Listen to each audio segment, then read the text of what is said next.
day. I got a beautiful feeling, everything's going my way.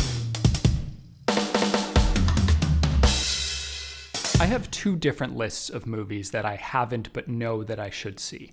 The ones I openly admit to not having gotten around to, and the ones I just sort of nod along about if they come up in conversation. I don't lie, per se, but unless someone directly says to me, "Have you seen it?"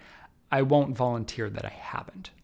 This actually happened just about a month ago when, during a Zoom call, someone brought up Spike Jonze's directorial debut being John Malkovich, a film that had just always eluded me despite seeming a whole lot like something I would enjoy. That person had seen it for the first time, and everyone else started mocking them over that and fawning over the film. Being the resident film guy, I was expected to have an opinion. But rather than acknowledge my transgression, I added some amusing anecdote about a Malkovich-inspired subreddit. They were none the wiser, but I was ashamed, and I watched it that night. And I did indeed enjoy it. A lot. Being John Malkovich wasn't just Jones's first feature, it was also writer Charlie Kaufman's. He had been working in TV for years and written a few feature scripts that had bopped around Hollywood, but Malkovich was his first to get produced. And the movie feels like a promise of something. The minds that brought you the movie about literally traveling into actor John Malkovich's mind must be going places. And so they have. But though I knew that was true in Jones's case, I was less sure about Kaufman's. Of course, I have seen and loved Eternal Sunshine of the Spotless Mind, and even on a whim saw his stop-motion psychological dramedy Anomalisa at a cinema in the Village on a screen barely larger than my television, but I never put the pieces together to see the bigger picture.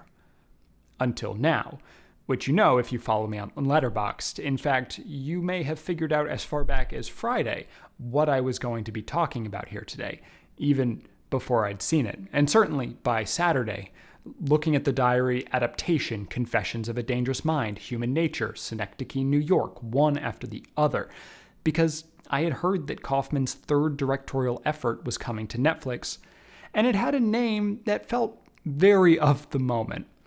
So I was pretty sure I'd want to talk about it. And to do that, I would need context. And to use that need as an excuse to fill in one of my gaps. Hello, by the way, and welcome to the Week I Review. You can call me metaphorically snowed in. And today, I am talking about that third feature, I'm Thinking of Ending Things. But first, context. What has become very clear to me over the past few days is that a Charlie Kaufman script often feels both implausible and impossible. Implausible because the events themselves are. The films tend to be absurd in the theatrical sense, using time and space and language in ways that don't align with the real world, something that is even truer in his latest project, but we'll get there. Impossible because it seems so incredibly unlikely that anyone would have allowed it to be made. I mean, think all the way back to Being John Malkovich. The idea that actor John Malkovich approved of this film about people going through a tunnel that drops them into his head for 15 minutes at a time and then gets weird from there is pretty fucking wild, with the only thing less probable being the reality of Jones and Kaufman's follow-up, Adaptation, which is ostensibly an adaptation of journalist Susan Orlean's book The Orchid Thief, but is really about Charlie Kaufman, played by Nicolas Cage, having difficulty adapting journalist Susan Orlean's book The Orchid Thief. I absolutely adored it, but cannot fathom how they convinced Orlean to sign off on a script that insults her book and makes her look like a pretty terrible person, although Meryl Streep's portrayal is excellent because, of course it is.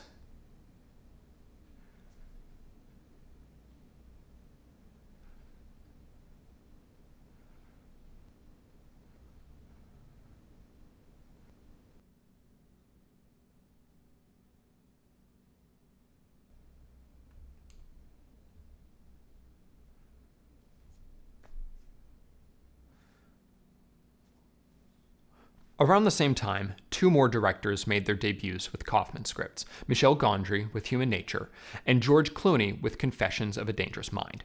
Human Nature feels right as the first collaboration for a pair that would go on to do Eternal Sunshine of the Spotless Mind. A man who had lived in the woods all his life is forced into a lab cage by an obsessed scientist who conditions him to be the perfect gentleman.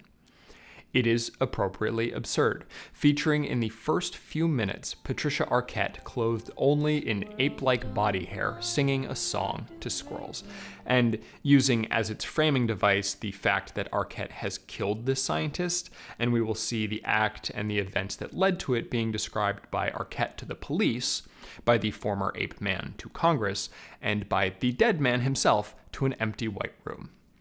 Human Nature is Kaufman's only project to be certified rotten, but time has been kind, and I enjoyed its unique take on nature versus nurture. I liked Confessions of a Dangerous Mind too, but it's the least interesting of Kaufman's scripts because it feels like a story that someone else could have told. And on some level, this is likely because it was. Confessions is an adaptation of the unauthorized autobiography of television host and producer Chuck Barris. But unlike The Orchid Thief, it's an interesting book that doesn't require meta-commentary to turn into an interesting movie. The story is implausible in the sense that it probably isn't true, and the idea that a game show host was actually a secret CIA assassin is pretty silly, but it's not absurd. It's not a story that people would write dense academic texts on, like they have Eternal Sunshine of the Spotless Mind, a film that has literally hundreds of results when you search for it on JSTOR. And look, this film needs no introduction. Anyone who clicked this video has seen it at least a half dozen times, and it's probably in their top 50 films ever. There's an accessibility to the story that most of Kaufman's don't have. Everyone can relate to the desire to forget an ex, and Sunshine actually works through the implications of a world where that's possible, and the story of people who find each other regardless, anchored by Jim Carrey's most successful dramatic performance and an always great Kate Winslet. It is a movie that unquestionably lives up to the hype, and so does the follow-up, Kaufman's own directorial debut, Synecdoche, New York. While the film has a decent at best consensus on Rotten Tomatoes, Roger Ebert called it the best film of the decade. But even knowing that, I still avoided it purely because of the name.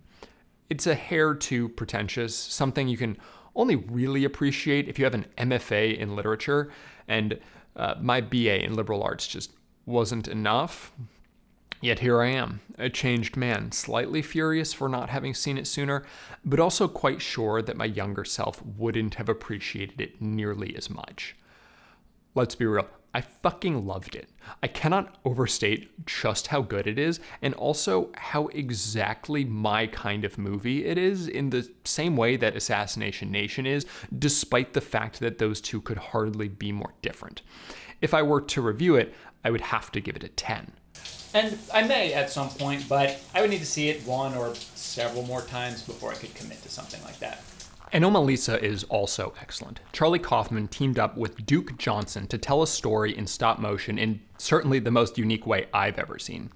You need a reason to do that, right? To change artistic styles, and Anomalisa's is clear.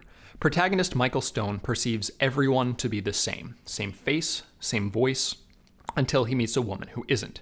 With puppets, a universal visage is actually the cost-effective option, where it would probably be the largest line item on a traditional film's budget. More importantly, in regular live action, it would be too creepy. See the Malkovich scene in Being John Malkovich as proof of that. The unreality of Anomalisa's puppetry makes it feel more introspective than nightmarish.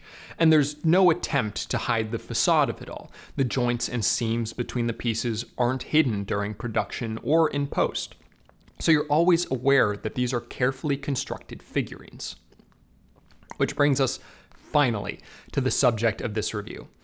Knowing nothing but the name, I was pretty sure I was going to title this review I'm Thinking of Ending Things is very relatable. But then I found out that what protagonist Lucy is thinking about isn't whether to end her life, but rather her relationship. And while I'm perfectly willing to make a suicide joke as we enter the final months of 2020, I don't think my girlfriend would appreciate its actual implications. Though she'd probably prefer that I broke up with her than, killed myself, but fortunately, that's not a choice either of us are facing right now. I'm Thinking of Ending Things is an adaptation of Ian Reid's 2016 novel of the same name. Wikipedia tells me that the book is considered a psychological thriller and/or horror story that seems to have some striking commonalities with the script Kaufman's fictional twin brother pumps out in Adaptation. And everything about that sentence fascinates me. Because while I would not have placed I'm Thinking of Ending Things in either genre initially, I see it now.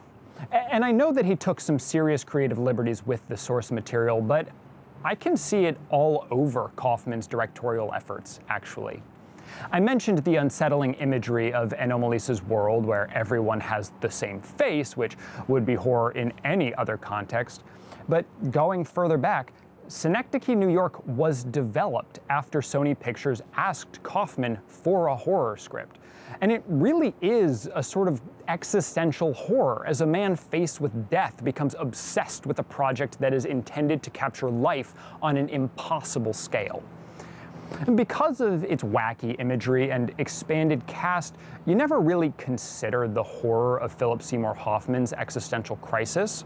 But I'm Thinking of Ending Things puts you right in the middle of Lucia's. She's going to meet her boyfriend's parents, which, aside from being the premise of arguably the most significant horror film of the last decade, is definitely a milestone in any relationship that puts people on edge under the best of circumstances. And these aren't those, because she's, thinking of ending things. Jake is fine or whatever, but she's just not really that into him. And so she thinks about this loudly. So loudly, in fact, that Jake can hear it. And as they drive to meet his parents, he is constantly aware of what she's saying, but also what she's thinking. He never acknowledges this, of course. She doesn't know that he can hear her thoughts, at least when they're driving, but it is clear to us that he is doing everything in his power to keep her from putting the thoughts into speech. She can think it, sure, but don't let her say it, because then it's real, and none of us want that. To get to the family farm, they need to leave civilization behind. It's snowing and it gets harder, but they've still got a ways to go yet. She clearly starts to feel uncomfortable with it all, but she said yes before, so she can't say no now. The conversation in the car is wide-ranging, from virology to poetry. We learn a lot about Lucinda's exceedingly bleak worldview that is pretty #relatable right about now. And while it eventually becomes clear that not everything we hear is quite correct, it's also not clear at all that that's the case. If I were in her position, I'd be a little freaked out. The first image she has of his parents is his mother, standing in the window and waving frantically for as long as they're looking and then beyond. But Jake doesn't feel like going inside yet, so he shows her around, including a bunch of dead animals. And then eventually they head back into the house, but Jake's parents haven't come down. So they wait for a really long time, until suddenly here come the parents. For Jake, none of this is weird, but Leslie is unnerved, and things only get stranger as the night wears on. The family seems to flit through time as she tries to locate Jake and tell him she wants to leave. She comes upon all sorts of imagery that makes you question just about everything you've heard her say, until no one really understands what's going on or what it all means. Kaufman has said in interviews that he supports whatever someone thinks at the end of it all, and the story allows for multiple equally plausible interpretations for what is actually happening in reality. I am sure that every YouTuber whose livelihood depends on having explained each vaguely zeitgeisty project had a field day with this one. But everyone who claims that they can explain I'm Thinking of Ending Things actively missed the point of I'm Thinking of Ending Things. Because it's not a story to be explained, It's a story to be experienced, and that sounds pretentious as hell and like the kind of thing that would normally make me turn off someone's video and then tell YouTube to never recommend me their stuff again. But by trying to explain it, you diminish the film as both a piece of existential horror as well as absurdism. I already talked a bit about the former. There is a fair amount of straight up spooky imagery here with sequences that feel like they could be in an Ari Aster film or perhaps Darren Aronofsky's Mother. And it only gets creepier after the pair finally leave home in a pitch black blizzard. I mean, Julie has to listen to a man tell her how great David Foster Wallace is. Ugh. And that's certainly scary. But keeping it from becoming too much is the way that these questions about existence are framed through absurdism. Look, there's probably someone with a PhD in surrealist cinema who has a thesis explaining why I'm wrong about this.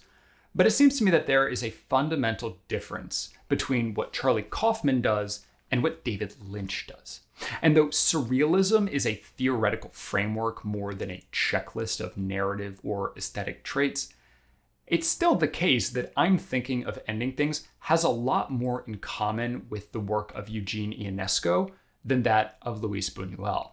And it's worth making the distinction and thinking about cinema of the absurd in the same way we think of its theater. Because looking at a film from Kaufman or French director Quentin Dupieux, you find the same sort of breakdowns of communication in the midst of characters realizing the meaninglessness of their existences that typify absurdist theater. I mean, the very name of this film is a communication failure. She's thinking of ending things, but won't talk to him about it. And even though he knows, he does everything he can to take her mind off it. And if you try to bring logic into it and say that it obviously cannot be true that Jake hears Cindy's thoughts, ask yourself why. Is it because every part of a story needs to make sense and follow the rules of the real world? Or because you lack imagination and are compensating for how deeply boring you are? The important question isn't what happened, but why. Absurdism is built on these nonsense moments. It takes the darkness and the drama of an argument and undercuts it, making Jake's flailing and failing to keep things together funny. And so too with the breakdowns. These are people who were fractured at the start, who completely break apart. But as serious as that is, you can't help but laugh at the literal theatricality of it. Seriously, Kaufman's preoccupation with theater runs right through this and all of his work. Being John Malkovich opens with a puppet show.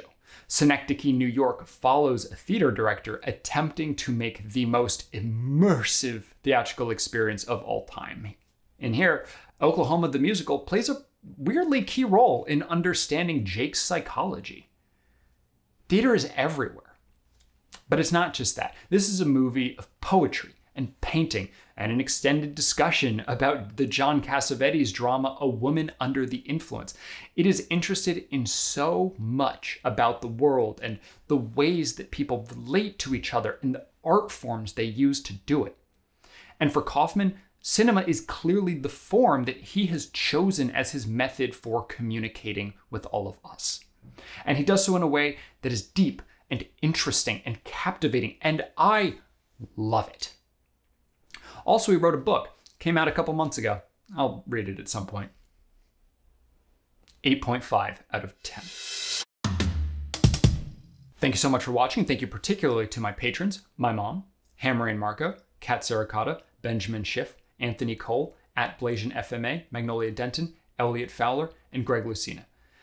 If you like this video, that's great. If not, get the fuck off my channel. If you want to see more, please subscribe. I hope to see you next week.